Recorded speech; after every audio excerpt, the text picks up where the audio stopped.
Hey, it's Mega, aka the Art Messiah, here to save you from your art sins. Welcome back to another drawing tutorial. Today, we're going to be covering how to draw the neck.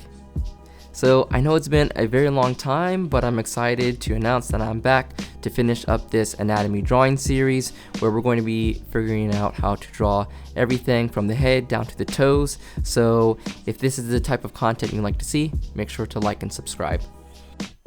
Now, I have a couple of disclaimers before we get started.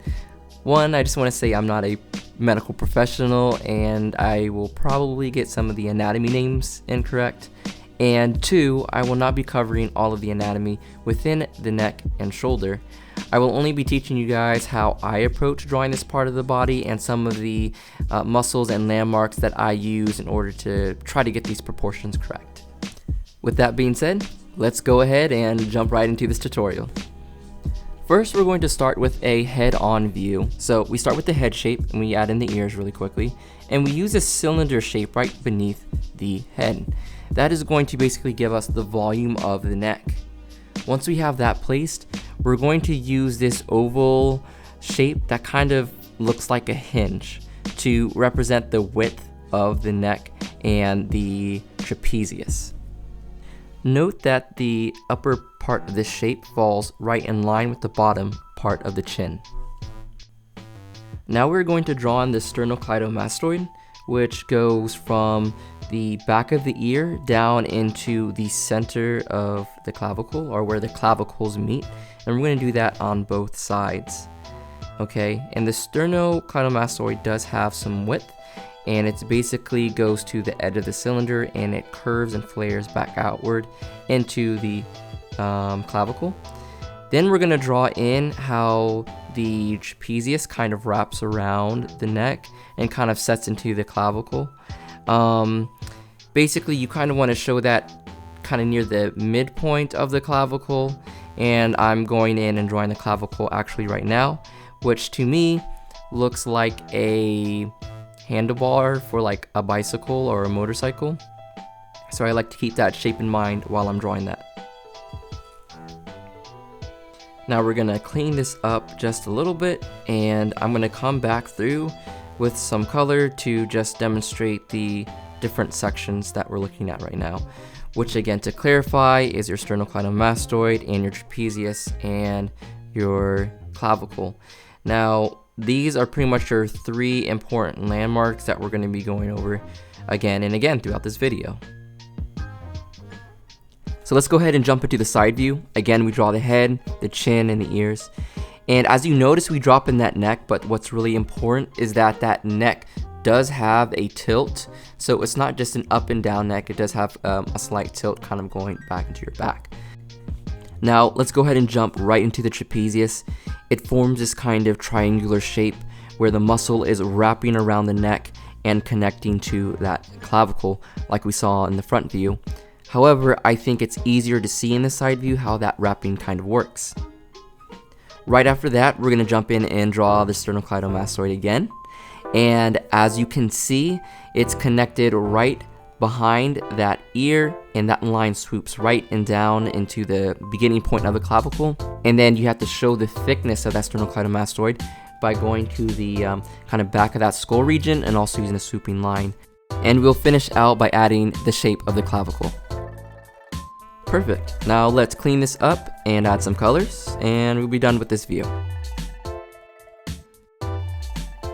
Now moving on to the back view, we again start with the head shape. I use a circle and drop in the ear placement, and again, as you see, we use a cylinder to represent the neck, and we go ahead and use this cylinder kind of shape to show the width of the neck and the trapezius back here. And here I was just kind of cleaning things up a little bit, but I'm basically going to be showing the trapezius superior and the trapezius inferior. Superior is on the top and inferior is on the bottom. I will have those labeled for you in just a moment. I'm going to go ahead and refine these shapes just a little bit and clean things up. And I just want you guys to kind of notice the overall shapes of things and the curves. Here we go in and add in our color to represent the two different sections of the trapezius. And again, I'm going to go ahead and have those labeled.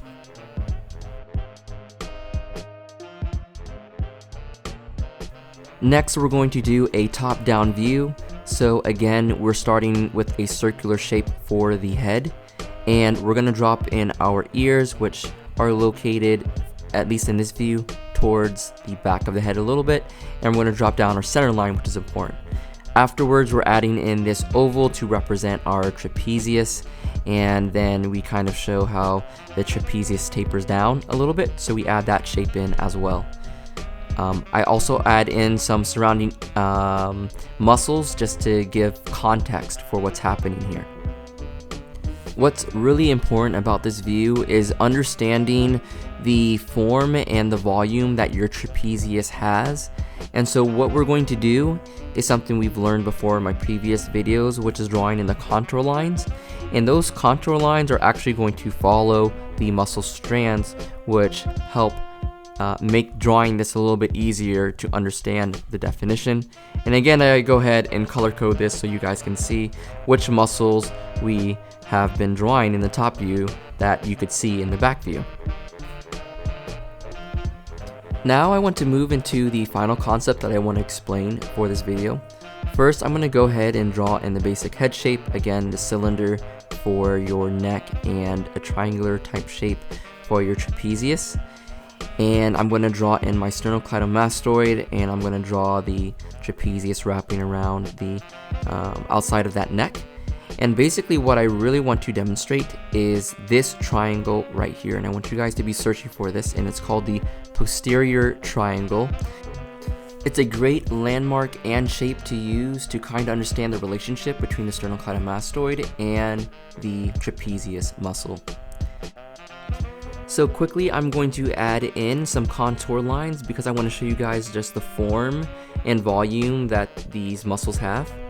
But now we're going to move into the second triangle I want to talk about as an important landmark, which is the anterior triangle, and that's being represented by this turquoise color.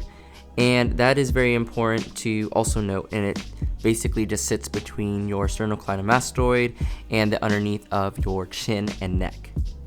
Alright, now it's your turn. The only way to keep this information in your head is to practice it. So this is what I want you to do for homework. First, I want you to draw those views that we just went over and label those different sections. After that, I want you to go to Pose Maniacs and choose at least 5 different poses, and I want you to try to draw the head and the neck in those different positions to show and to study how the muscles contract and flex in different kinds of motions and movements. And if there's any position that you're really struggling with, copy that image and try to draw directly over it and really understand the shapes and the perspective and what is happening until you feel comfortable with it. So I'm going to go ahead and show you a few of my practices that I have done to kind of give you an example of what you can do and what you can kind of look for. So I like to start with that cylinder. Again, I like to drop in the trapezius and the sternocleidomastoid, and then I go in and kind of clean everything up. So I do this over and over and over again just to get comfortable with the shapes. Again, keep it pretty loose. I really want you guys to notice how the muscles are inserting into different areas. This isn't about getting the perfect line right now. That's not what we're worried about. What we're worried about is just the overall anatomy, how things fit together, and how things work. So as we move into this last view, I just want to have a final reminder to focus on the contour to understand the shape and the form, and don't worry about it looking pretty.